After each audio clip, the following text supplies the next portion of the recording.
안녕하세요. 오늘 10월 17일 청년부 예배 참석하신 여러분들 진심으로 환영합니다. 이제 벌써 10월 중순이 됐고 진짜 그래도 가을 날씨라고 생각했는데 이제부터 갑자기 엄청 추워졌어요. 이렇게 1년의 거의 끝까지 와가고 있는데 근데 그 가운데서도 항상 주님과 함께 하시는 여러분들 되기를 소망합니다. 우리 같이 사도신경 고백하심으로써 오늘 예배로 나아가도록 하겠습니다. 나는 전능하신 아버지 하나님, 천지의 창조주를 믿습니다. 나는 그의 유일하신 아들, 우리 주 예수 그리스도를 믿습니다. 그는 성령으로 잉태되어 동정녀 마리아에게서 나시고 본디오 빌라도에게 고난을 받아 십자가에 못 박혀 죽으시고 장사된 지 사흘 만에 죽은 자 가운데서 다시 살아나셨으며 하늘에 오르시어 전능하신 아버지 하나님 우편에 앉아 계시다가 거기로부터 살아있는 자와 죽은 자를 심판하러 오십니다. 나는 성령을 믿으며 거룩한 공교회와 성도의 교제와 죄를 용서받는 것과 몸의 부활과 영생을 믿습니다. 아멘. 우리 이렇게 날씨는 추워졌지만 오늘도 우리는 주님의 사랑과 그 믿음의 열기로 굉장히 방방 뛰는 저희들이 됐으면 좋겠는데요. 저희 첫 찬양하면서 저희들도 최대한 함께 찬양도 신나게 하겠지만 다들 집에서 박수도 치고 뛰놀면서 즐겁게 찬양하셨으면 좋겠습니다. 우리 같이 주님의 임재 앞에서 찬양하시겠습니다.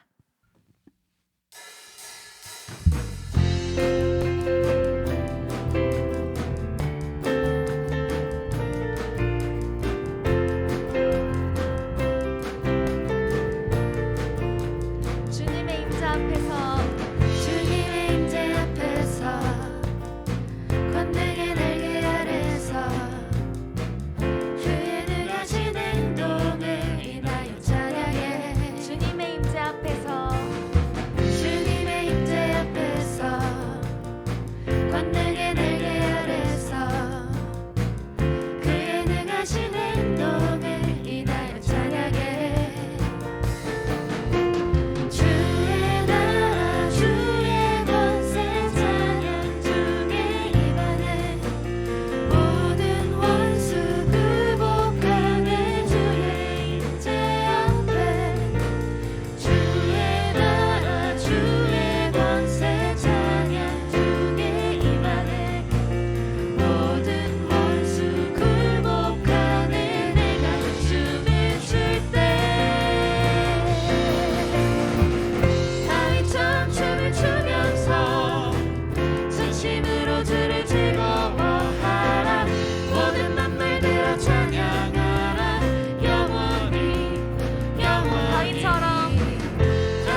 다윗이 하나님 앞에 나와서 즐겁게 춤을 췄듯이 우리도 즐겁게 하나님을 찬양하였으면 좋겠습니다. 우리 다음 찬양은 정말 주님께 우리의 어떤 마음을 고백하는 찬양이었으면 좋겠는데요. 이렇게 연약하고 정말 부족한 점이 많은 우리지만 그럼에도 우리를 이루실 주님이 완전하다는 찬양 드리고 싶습니다. 함께 찬양하시겠습니다.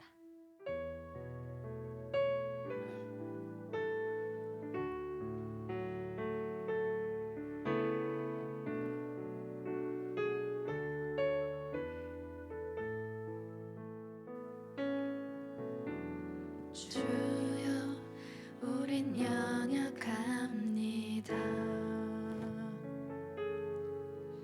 우린 오늘을 힘겨워 합니다. 주 뜻 이루며 살기엔 부족합니다. 우린 연약합니다. 주여 우린 넘어집니다. 오늘 하루 또 실수합니다.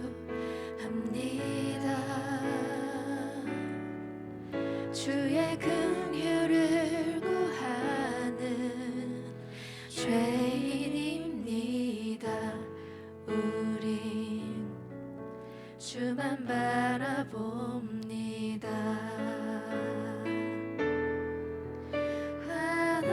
한없는 주님의 은혜 온 세상 위에 넘칩니다. 가릴 수 없는 주여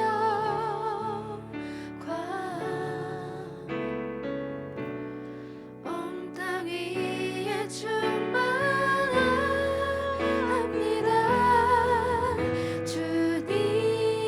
주님만이 길이오니 우린 그 길 따라갑니다.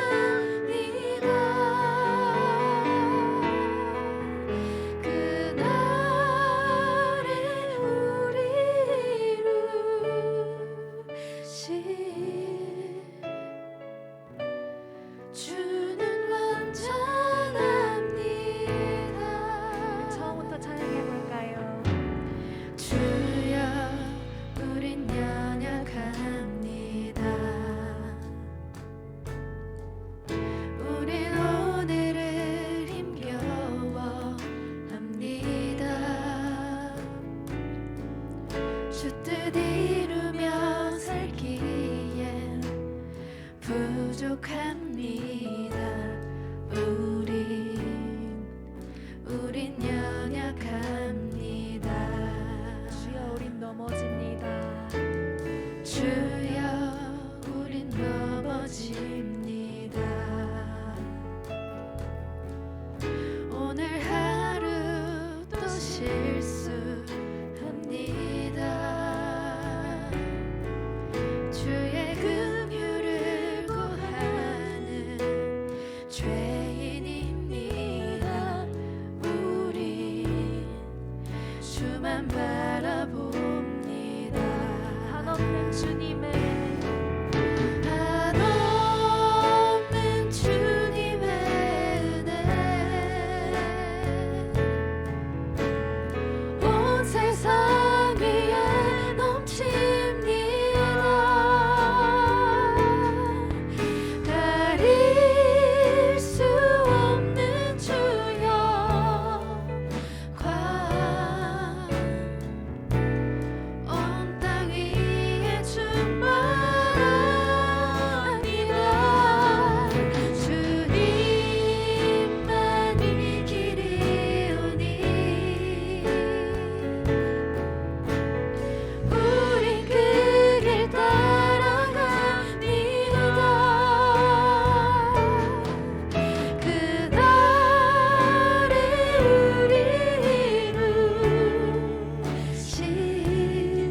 우리 이 시간 예배를 위해 준비해온 예물 드릴 텐데요.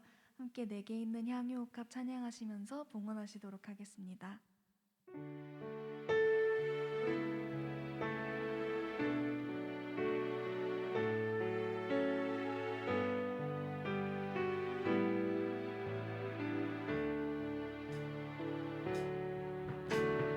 내게 있는 양육한 주께 가져와 그 발 위에 입 맞추고 깨뜨립니다.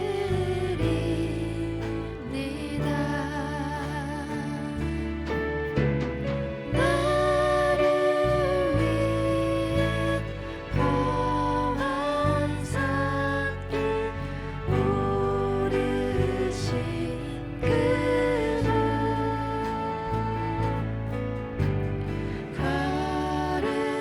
걸음마다 그 신사랑 새겨놓았네.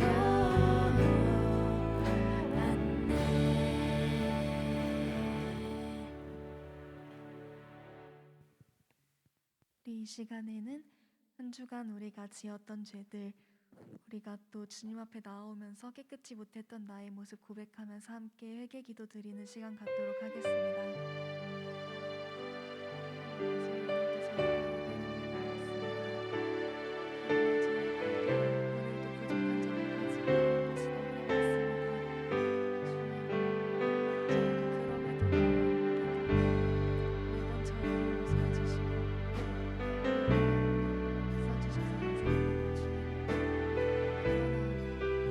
여전히 우리는 또 예배드리고 나올 때가 있습니다. 사랑하는 세상을 불러주시고 예배자리로 나왔습니다.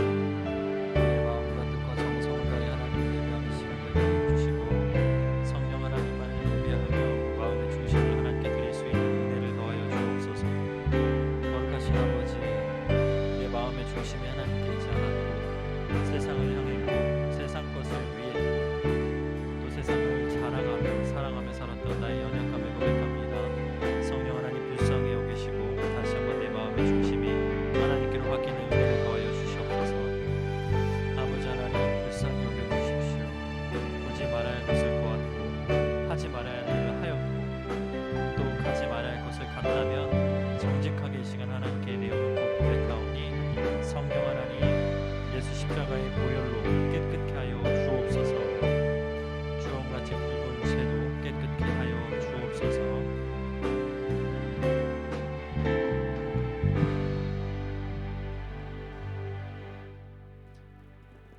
사랑의 하나님 감사합니다. 오늘도 사랑하는 주의 청년들 예배의 자리로 불러주시고 가정에서 현장에서 예배하게 하시니 감사합니다. 정성껏 우리의 마음을 담아 예물을 드렸습니다. 하나님이 기뻐하시는 곳에 사용하여 주시고 우리가 하나님의 것임을 인정하며 고백하며 드릴 수 있는 은혜를 더하여 주옵소서. 오늘도 하나님의 말씀을 들을 때에 들려지는 귀가 열리게 하시고 듣는 마음 허락하여 주셔서 타인을 향한 말씀이 아니라 나에게 주시는 하나님의 음성으로 듣게 하여 주옵소서. 모든 예배 하나님께서 책임져 주실 줄 믿으며 예수 그리스도의 이름으로 기도합니다. 아멘. 오늘 주시는 하나님의 말씀은 누가복음입니다. 누가복음 2장 41절에서 52절입니다. 누가복음 2장 41절에서 52절입니다.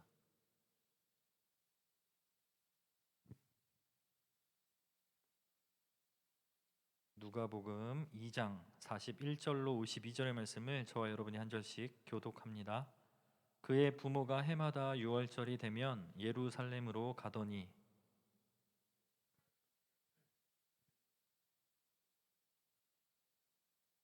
그 날들을 마치고 돌아갈 때에 아이 예수는 예루살렘에 머무셨더라. 그 부모는 이를 알지 못하고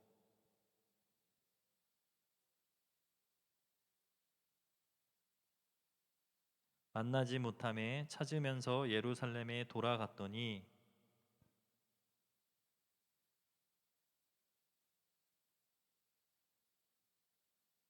듣는 자가 다 지혜와 대답을 놀랍게 여기더라.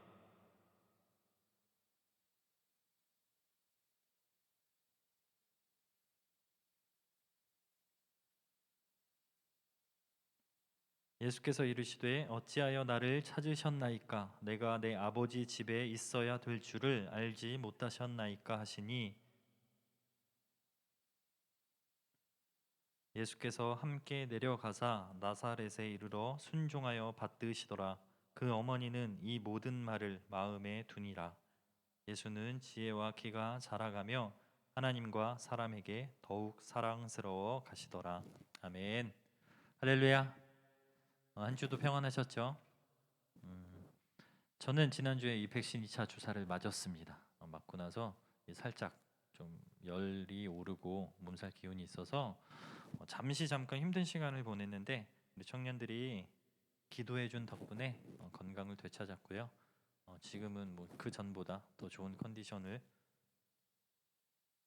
가져가고 있습니다. 예, 찾아가고 있습니다. 기도해 주셔서 이 자리를 빌어서 감사하다라고 말씀을 드리고 싶고요.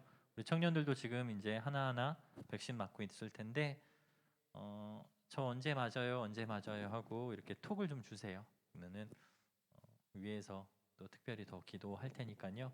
함께 더 안전하게 건강하려고 맞는 거니까요. 이 시간을 또 이후로는 더 건강하여서 우리가 함께 모여서 예배할 수 있는 그날이 속히 왔으면 좋겠습니다. 오늘은 이 누가복음의 말씀을 가지고 함께 말씀을 살펴볼 텐데요. 말씀의 제목은 잃어버린 자입니다. 잃어버린 자. 따라할까요? 잃어버린 자. 네. 우리가 살아가는 이 세상에는요 흔히 네 종류의 사람이 있다라고 하죠, 그죠? 꼭 필요한 사람이 있고요, 또 있으나 없으나 크게 상관이 없는 사람, 또 크게 상관은 없지만 있으면 좋은 사람, 그리고 절대 있으면 안 되는 사람, 이 네 종류의 사람이 있다라고 합니다. 여러분은 어디에 해당하는 것 같아요? 나는 스스로 1번 꼭 필요한 인물입니까? 아니면 4번 있으면 안 되는 사람입니까? 뭐 각자가 생각하는 것이 있을 거예요, 그죠? 그러나 누구나 동일하게 꿈꾸는 것은요, 꼭 필요한 사람이 되고 싶다라는 생각일 것입니다. 타인을 위해서도 그렇고 자신을 위해서도 이 땅을 살아간다면 의미 있는 삶을 살고픈 것이 우리의 바람일 것입니다. 오늘의 본문에서는 이 당시에 꼭 필요했던 한 인물에 대한 일화, 이야기를 담고 있어요. 그 주인공이 누구냐면 12살의 예수님이에요. 오늘의 본문을 제외하고는요, 성경의 그 어디에도 예수님의 유년 시절에 대한 이야기가 나와 있지 않아요. 무슨 의미죠? 그만큼 오늘의 본문이 갖는 의미가 좀 남다르다라는 겁니다. 누가복음을 기록한 누가라고 하는 이 저자는 그 어떠한 사람보다 사실에 입각해서 성경을 기록하려고 했었고, 그래서 다른 복음서들보다 이 더 디테일한 것에 신경 써서 이 본서를 기록하고 있는 것을 보게 됩니다. 오늘은 12살의 예수님에게 있었던 한 일화를 통해서 누가가 정말 이것을 통해서 전하고자 했던 메시지가 뭔지를 함께 살펴보려고 합니다. 본문의 내용은 우리가 너무나 잘 알고 있는 말씀이에요. 저도 한 1년에 한 번 혹은 2번 정도까지도 본문을 가지고 다루는 내용인 것 같습니다. 유대인들에게는 3대 명절이 있는데 그 중에 하나인 유월절이 되어서 이제 예수님의 부모와 온 가족이 예루살렘 성전을 향해 가고 있습니다. 이것은 사실 통상적인 일이에요. 유대인들에게 있어서 명절이 되면 성인 남성들은 대부분 이 성전을 향해서 올라가는 것이 그들의 통상적인 관례였습니다. 예수님과 그 가족 역시 유월 절기를 맞아서 예루살렘 성전을 방문하게 되는데 이제 성전에 도착해서 모든 일정들을 무사히 잘 마쳤어요. 여기까지는 아무 문제가 없이 모든 과정을 잘 마쳤는데 이제 집으로 돌아가는 과정 중에 문제가 하나 생깁니다. 그게 뭐냐면 12살 된 아이 예수님이 돌아가는 길에 보이지가 않는 거예요. 그런데 더 큰 문제는 뭐예요? 하루가 지나고 나서 그 동행 중에 예수님이 없는 것을 발견하게 되었다라는 겁니다. 예수님이 그의 일행 중에 없다라는 사실을 알아차린 그의 부모는 곧바로 다시 성전을 향해 돌아갑니다. 그런데 이 성경을 보게 되면 3일이나 걸려서 결국 성전에 도착한 부모는 그곳에서 예수님을 만나게 되는데 예수님이 무엇을 하고 계셨냐? 그곳에 있는 선생들이라고 불리는 자들과 함께 이야기를 나누기도 하고 듣기도 하고 이렇게 하고 있었다라는 거죠. 이때에 예수님을 만난 부모님은 곧바로 이야기합니다. 우리가 너 얼마나 걱정했는지 알아? 얼마나 찾았는지 알아? 여기서 뭐 하는 거야? 그랬더니 예수님이 뭐라고 말씀하시냐면 아니 내가 아버지의 집에 있어야 될 줄 모르셨어요? 라고 답을 하고 있다라는 거죠. 그리고는 51절을 보면 예수님이 부모님과 함께 예루살렘에서 내려와 나사렛에 이르렀고 그곳에서 부모님의 말씀대로 순종하여 받드는 삶을 살았다라고 말을 합니다. 사실 이 51절의 내용은요 굳이 본문을 이해하는데 필요한 내용은 아니에요. 오늘의 본문 내용과는 조금은 굳이 다른 설명이 필요하지 않는 부분처럼 보여지는데 이 내용 한 절을 통해서요 예수님의 12살 이후의 삶 그리고 예수님의 어린 시절의 삶이 어떠했는지에 대해서 누가는 설명하려고 애썼다라는 것을 보게 됩니다. 그런데 이 일화에서 특이한 부분이 하나 있어요. 50절 말씀을 볼까요? 50절 말씀을 보면 이렇게 기록합니다. 그 부모가 그가 하신 말씀을 깨닫지 못하더라. 49절 말씀 보겠습니다. 어찌하여 나를 찾으셨나이까? 내가 내 아버지 집에 있어야 될 줄 알지 못하셨나이까? 하는 이 이야기를 왜 예수님께서 부모님에게 이렇게 얘기했는지 부모가 이해하고 있지 못하고 있다라는 것이죠. 그래서 이 저자인 누가는 왜 그 부모가 예수님이 하신 말씀을 깨닫지 못했는지 그 의미를 이 말씀 안에 담아서 오늘 우리에게 하고 있다라는 것을 우리가 좀 살펴보려고 합니다. 일반적으로 예수님 시대 유대인들은 구약의 내용을 잘 알고 있어요. 그냥 단순히 지식적으로 잘 알고 있는 정도가 아니라 삶에서 그냥 탁 하면 탁 나올 정도로 삶과 굉장히 밀접한 관계에 있었어요. 이미 구약의 말씀을 통달하고 있었다라고 보여집니다. 그렇기 때문에 누가가 기록한 오늘의 본문을 보면서 유대인들은 자연스럽게 구약에 있는 한 인물을 떠올리게 돼요. 그게 누구냐면 사무엘입니다. 이런 거예요. 제가 몇 년 전에요 TV를 보다 보니까 광고에 카피 문구 중에 이런 내용이 나오더라고요. 기술이 너희를 자유케 하리라. 혁신이 너희를 자유케 하리라. 혹시 이런 문구 본 적 있어요? 한 대형 전자제품 회사에서요 이런 카피 문구를 썼어요. 그거 보면서 저는 내가 이거 잘한 뭔가 비슷한데 이런 생각했어요. 뭘까요? 들어보셨죠? 요한복음에 보면 진리가 너희를 자유케 하리라. 베꼈네 100%네 이런 생각 할까요 안 할까요? 할 수 있죠. 저는 생각했거든요. 100% 카피다. 유대인들도 이런 거예요. 오늘의 본문 말씀을 보면서 똑같은 성경의 내용을 발견한 다음에 무슨 생각을 했을까요? 똑같은 게 있다면 베꼈네 이건 그때의 그 일을 이야기하는 거네 라고 일반적으로 생각할 수 있다라는 것이죠. 누가복음 2장 52절의 말씀 한번 볼까요? 오늘의 본문 중에 2장 52절입니다. 함께 읽겠습니다. 시작. 예수는 지혜와 키가 자라가며 하나님과 사람에게 더욱 사랑스러워 가시더라. 좋아요. 이번에는 사무엘상 2장 26절입니다. 함께 읽겠습니다. 시작.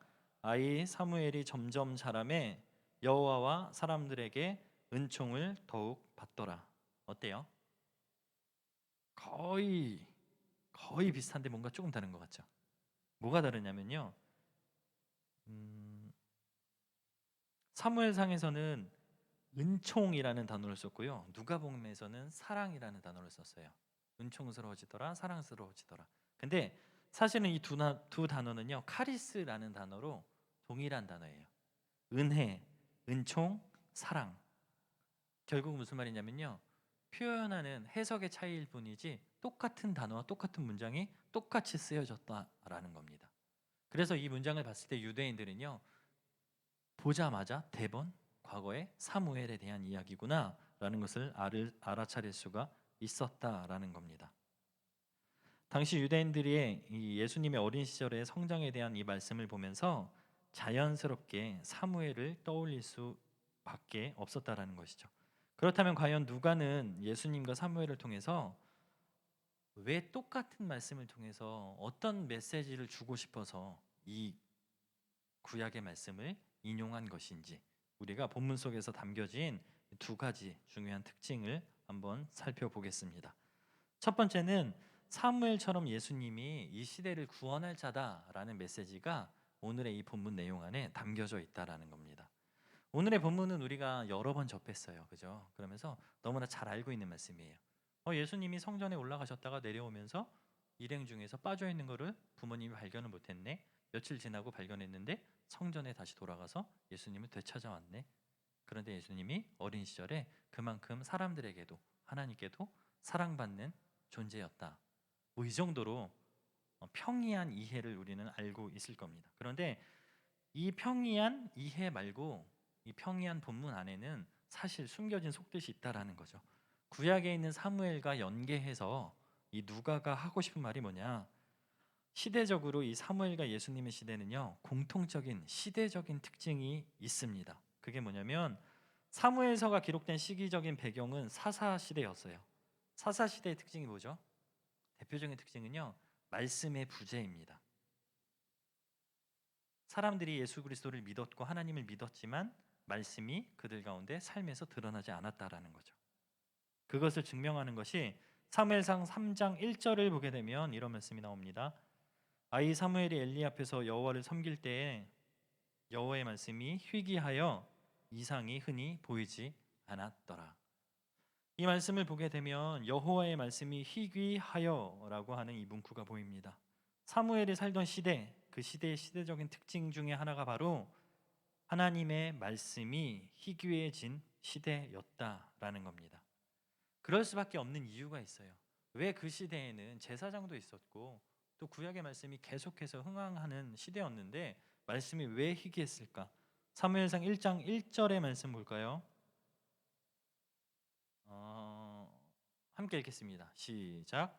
에브라임 산지 라마다임 소빔에 에브라임 사람 엘가나라 하는 사람이 있었으니 그는 여로함의 아들이요 엘리후의 손자요 도후의 증손이요 수베의 현손이더라. 갑자기 뜬금없이요, 이 사무엘상 1장 1절에는요 엘가나라고 하는 인물의 이 족보를 소개합니다. 그런데 이 족보를 통해서 우리가 알 수 있는 사실이 있어요. 학자들이 연구를 해봤더니요, 이 족보를 통해서 알 수 있는 사실은요 세 가지래요. 이 집안이 어떤 집안인지를 알 수 있는데, 첫 번째는 레위 지파. 레위 지파가 뭐죠? 제사장 집안입니다. 그래서 제사장 집안이었다라는 것 두 번째. 세 번째는요, 제사장 집안 레위 지파 중에서도 찬양대를 섬기던 자들이었대요. 이해됐죠? 우리가 일반적으로 정황을 생각해 봅시다. 레위 지파 제사장 집안이에요. 그리고 제사직을 감당하는 제사장들이고 거기다가 찬양대예요. 이 집안 어떨 것 같아요? 신앙적으로 나름대로, 그죠? 신앙을 가지고 있는, 어디 가서 우리 집안 예수 믿어요라고 어느 정도 인정받는 신앙의 가정으로 보여집니다. 그런데 놀라운 사실이요, 이 사무엘상 1장 2절에 보면 등장을 합니다. 맨 위에 있는 첫 번째 절에 있는 한번 볼까요? 그에게 두 아내가 있었으니 여기까지 읽겠습니다. 엘가나 집안이 무슨 집안이라 그랬죠? 제사장 집안이에요. 근데 지금 보면 두 아내가 있었대요. 성경적으로 볼 때요, 아내는 일반적으로 한 가정의 일부 일처제를 이야기합니다. 제사장인데도 불구하고 두 명의 아내가 있었다라고 한다면 생각해 봅시다. 당시에 제사장이 그랬다라고 한다면 제사장이 아닌 일반 평신도들, 일반인들은 어땠을까요? 당시에 시대적으로 얼마나 이 많은 것들이 신앙적으로 무너져 있는 삶을 살았는지 이것을 설명해주는 이 단면이라고 볼 수가 있습니다. 믿음의 가정, 레위 지파의 제사장 집안, 찬양대를 섬기는 엘가나인데도 불구하고 이런 일들이 시대적으로 아무렇지도 않게 일어나고 있었다라는 거죠. 사사기의 대표적인 특징이요, 이 마지막 장 마지막 절에 설명이 되어 있어요. 우리가 잘 아는 말씀입니다. 21장 25절, 너무나 유명한 말씀이죠. 우리 함께 읽겠습니다. 시작. 그때에 이스라엘에 왕이 없으므로 사람이 각자 자기의 소견에 옳은 대로 행하였더라. 너무나 잘 아는 말씀입니다. 이것이 사무엘이 태어났고 자라던 시대적인 상황, 배경입니다.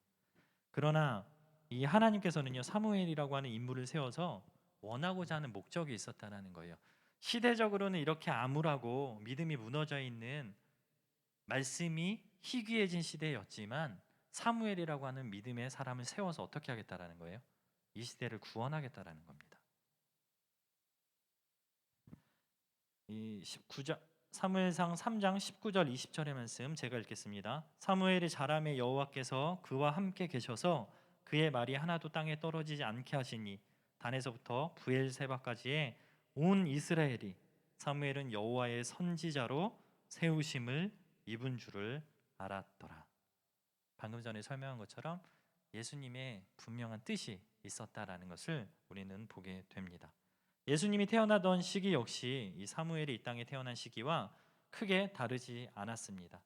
예수님께서도 말씀이 부재한 시대에 요한복음 1장 1절을 보게 되면 태초에 말씀이 계시니라, 이 말씀이 하나님과 함께 계셨으니 이 말씀은 곧 하나님이시니라 라고 말씀합니다. 예수님이 이 땅에 무엇으로 오셨대요? 말씀으로 오셨다라고 우리에게 소개합니다. 누가복음의 저자인 누가는 예수님의 어린 시절의 모습을 통해서 사무엘을 연상하게 하였고, 그로 하여금 예수님이 사무엘처럼 시대적으로 꼭 필요한 말씀으로 올 수밖에 없었던 시대적인 중요한 인물이었다라는 것을 생각할 수 있도록 의도적으로 이 말씀을 하고 있다라는 겁니다. 복음서에는 각 권마다 이 특징이 있어요. 왜냐하면 마태복음은 왕으로 오신 예수 그리스도를 설명해요. 모든 복음서는 예수 그리스도를 설명하는데 그 중에서도 왕이신 예수님을 더 강조합니다. 그리고 마가복음은요, 종으로 오신, 이 땅에 종으로 오신 예수님을 강조합니다. 그 다음에 누가복음은요, 인자, 사람의 모습으로 이 땅에 오신 예수 그리스도를 강조하고 있고요. 요한복음은 하나님의 아들로서의 예수 그리스도에 대해서 말씀을 합니다.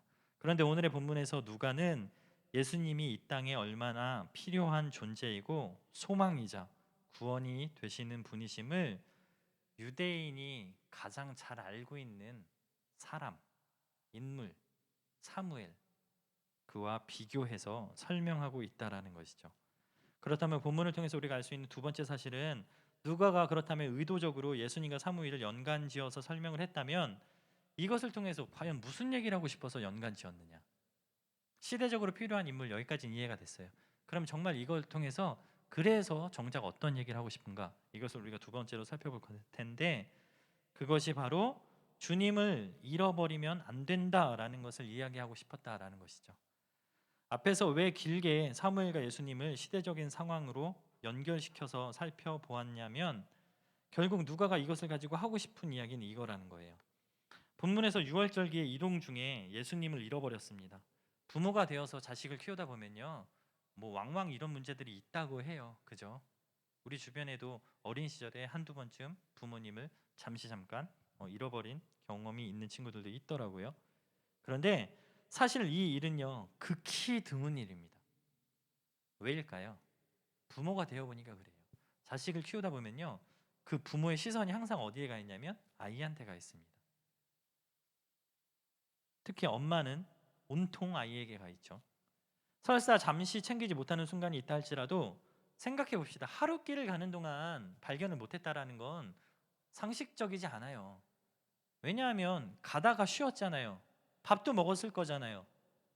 그죠? 한 번만 쉬었겠어요? 아니요. 적어도 두 번, 세 번, 네 번 쉬면서 충분히 그 시간이 있었다고요. 그런데 부모가 예수를 아기는 아니지만 12살의 예수를 챙기지 못했다라는 것은 일반적으로 우리가 납득하기 조금 어려운 부분입니다.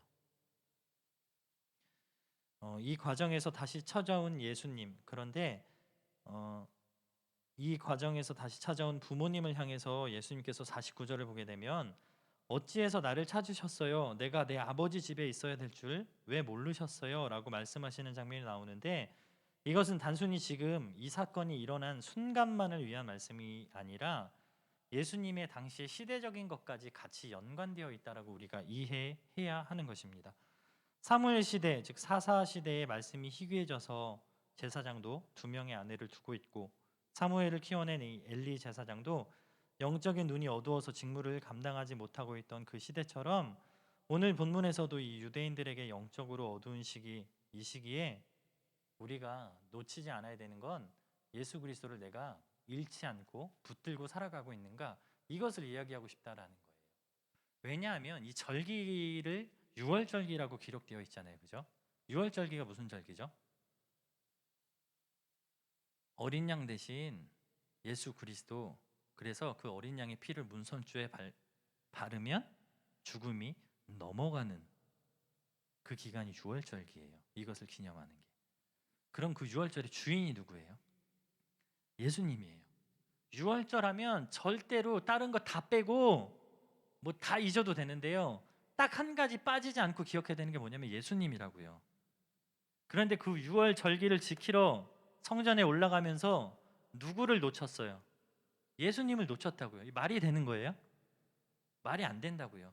단순히 아이를 잃어버리고 안 잃어버리고 이런 문제가 아니라 유대인들을 향해서 결국 누가 하고 싶은 얘기는 뭐냐면 너네가 말씀을 그렇게 잘 알고 구약을 삶에서 밀접하게 가지고 있는데 실제 삶에서 예배자로 살면서 예수님과 얼마나 관계 맺고 정말 예수님을 안 잃어버리고 살아가고 있는가, 오늘 본문을 통해서 이야기하고 있다라는 거죠.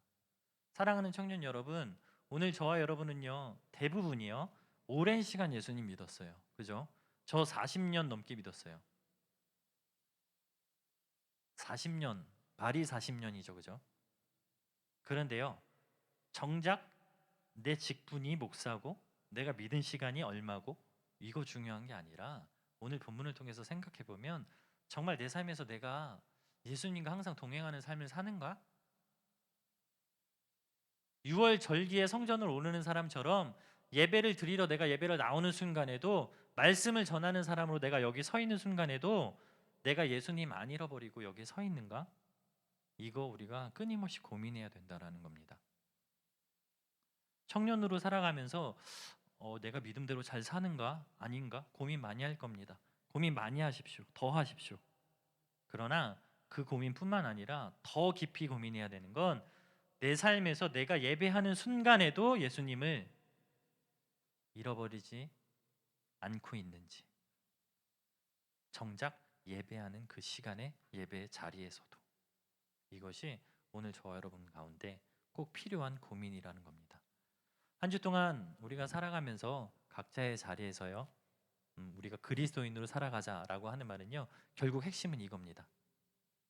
내가 있는 곳에서 예배자로 살아가면서 내 안에 예수 그리스도와 늘 함께 동행하는 삶을 살고 있는지, 뭐 조금 더 착하게 살아라, 뭐 조금 더 긍정적으로 살아라 이런 거 아니고요, 예수님 붙들고 사는 겁니다. 힘들면 힘들다고 도와달라고 끊임없이 우리 안에서 내가 가지고 있는, 내 안에 담고 있는 그 예수님을 붙들고 살아갈 수 있는 저와 여러분이 되기를 주님의 이름으로 축복합니다.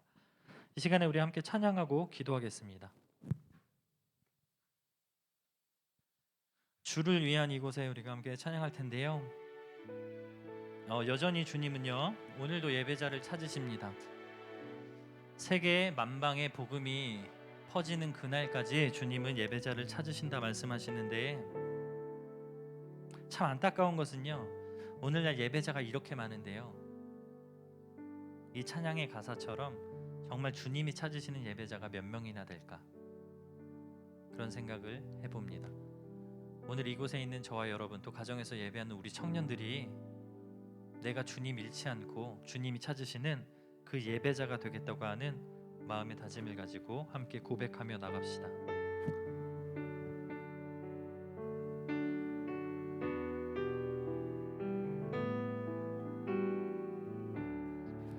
주를 위한 이곳에,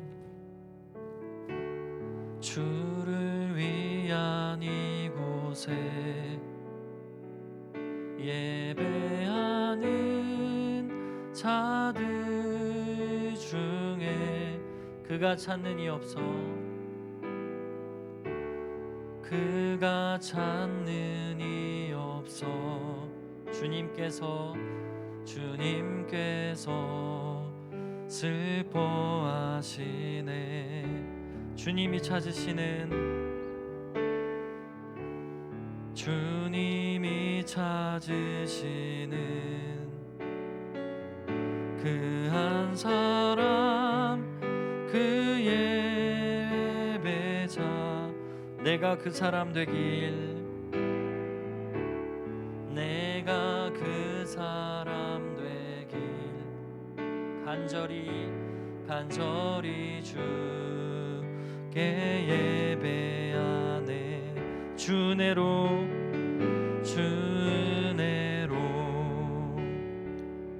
이곳에 서 있네.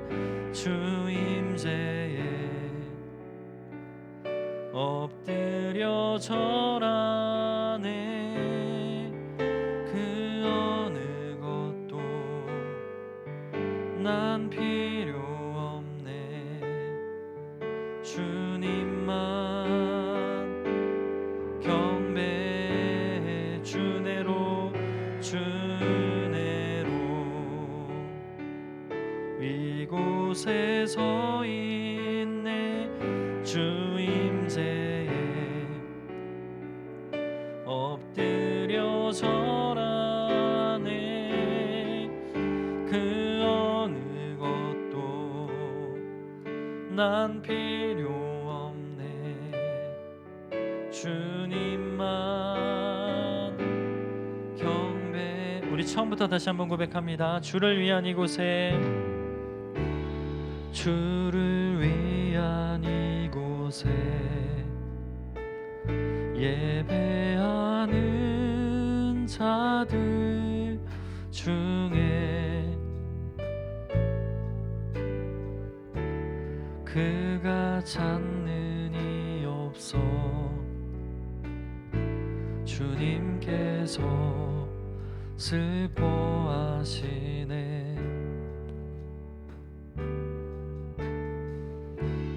주님이 찾으시는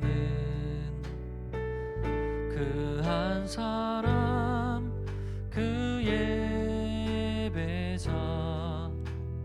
우리 고백합시다.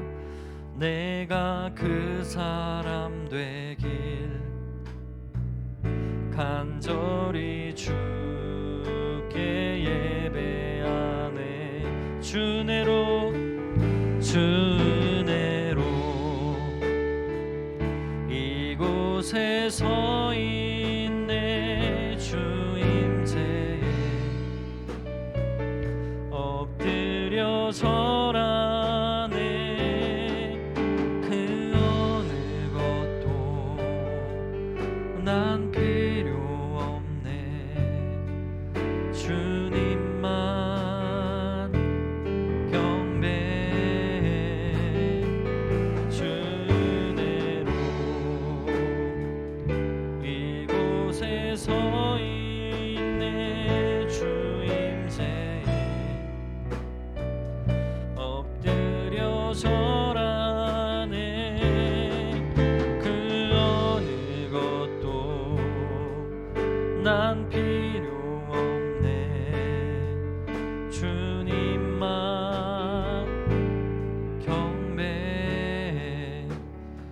시간 함께 기도하겠습니다.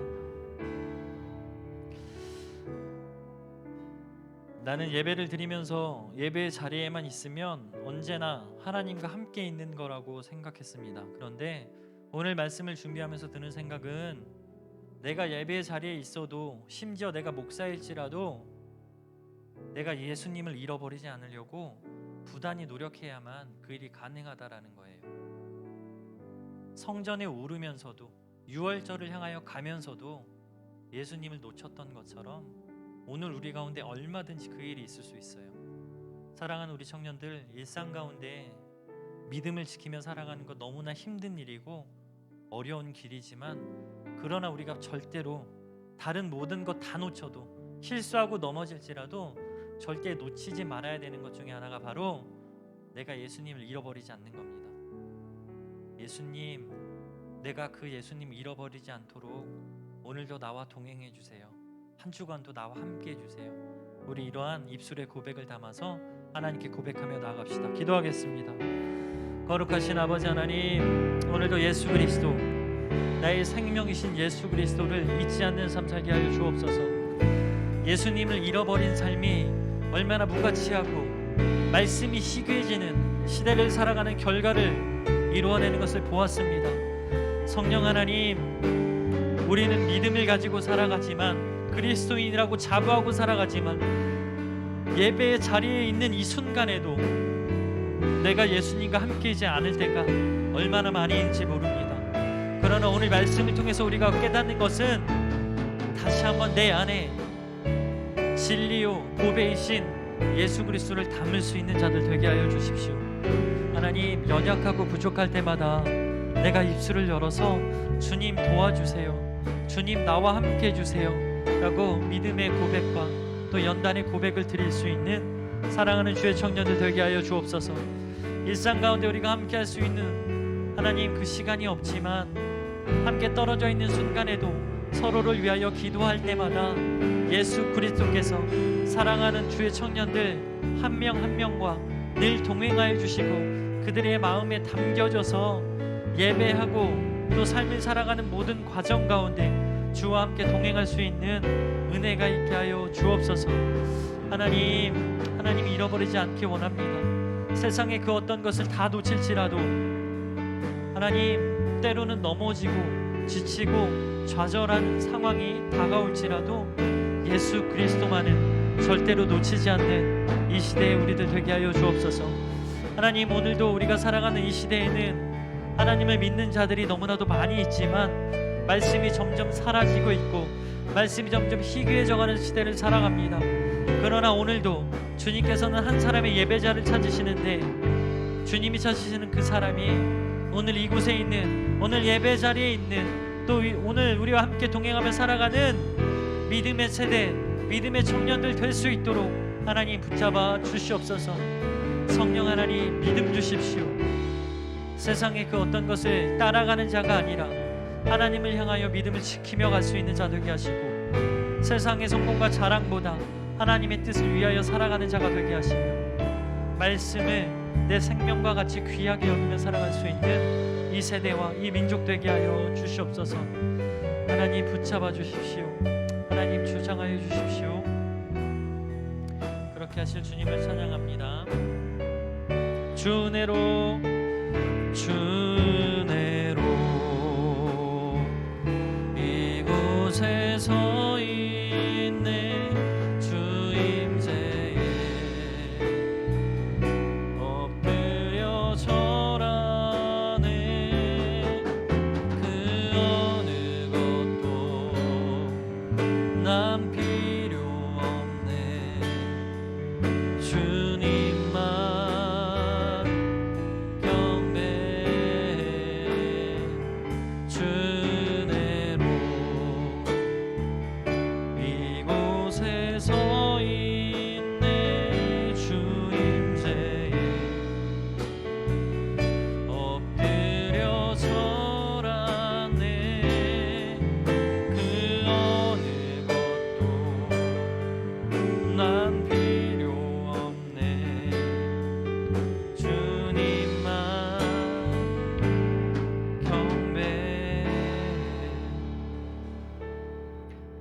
거룩하신 아버지, 사랑하는 주의 청년들, 이 땅을 살다 보면 참 많은 것이 필요로 합니다.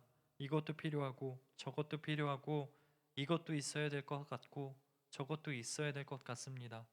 그러나 정작 중요한 예수님, 그 예수님을 잃지 않는 오늘의 예배자들 될 수 있도록 하나님 붙잡아 주옵소서.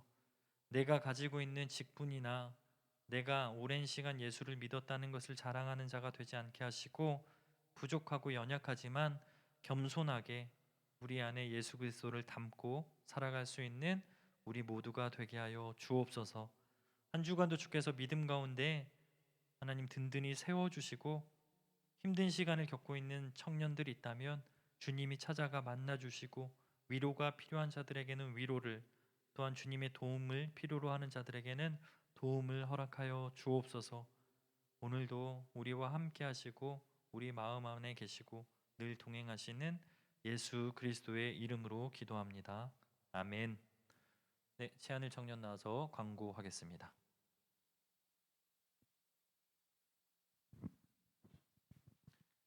네, 광고하겠습니다. 저희가 이제 청년부 예배가 매주 오후 1시에 있습니다.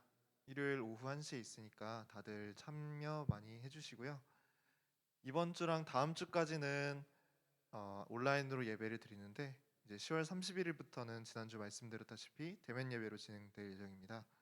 또 10월 30일이라는 또 저희가 지난번에 말씀드린 것처럼 영성 세미나가 있습니다. 영성 세미나 대면으로 진행되니까 많은 참석 부탁드립니다. 그리고 11월부터는 저희가 이제 셀을 재개편을 해서 새로운 셀로 진행할 예정입니다. 많은 기대해 주시고, 그리고 저희 세미나를 위해서, 청년부를 위해서 많은 기도 부탁드립니다. 네, 이상입니다. 날로 하늘이가 말을 잘해지는 것 같지 않아요? 기분 탓인가요? 네, 우리 하늘이가 광고해 준 것처럼 우리 세미나 위해서 기도해 주시고, 청년부 공동체를 위해서 계속 기도해 주십시오. 우리 31일부터 다시 재개되는 대면 예배, 그때 만나서 또 뜨겁게 예배하고, 또 삶에서 혹시라도 예배가 잠시 무너져 있는 친구들이 있다면 그 시간에 함께 나와서 서로를 함께 세워갈 수 있는 예배 시간 되도록 우리가 함께 기도로 준비해 주시기를 부탁을 드립니다. 이 시간에 모두 자리에서 일어나서 10월의 찬양 함께 찬양하며 여러분을 세상으로 파송합니다.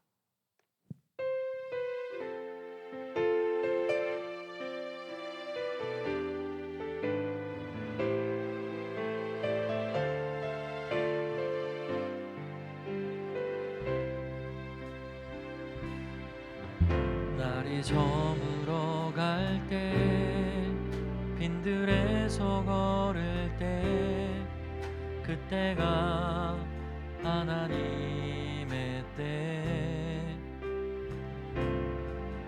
내 힘으로 안 될 때, 빈손으로 걸을 때, 내가 고백해 여호와. 우리 처음부터 다시 한번 고백합니다. 날이 저물어 갈 때, 날이 저물어 갈 때, 빈들에서 걸을 때, 그때가 하나님의 때, 내 힘으로 안 될 때, 내 힘으로 안 될 때, 빈손으로 걸을 때, 내가 고백해 여호와 이래. 주가 일하시네, 주가 일하시네, 주가 일하시네. 주께 아끼지 않는 자에게 주가 일하시네, 주가 일하시네. 신뢰하며 걷는 자, 주가 일하시네, 주가 일하시네, 주가 일하시네. 주께 아끼지 않는 자에게 주가 일하시네, 주가 일하시네. 신뢰하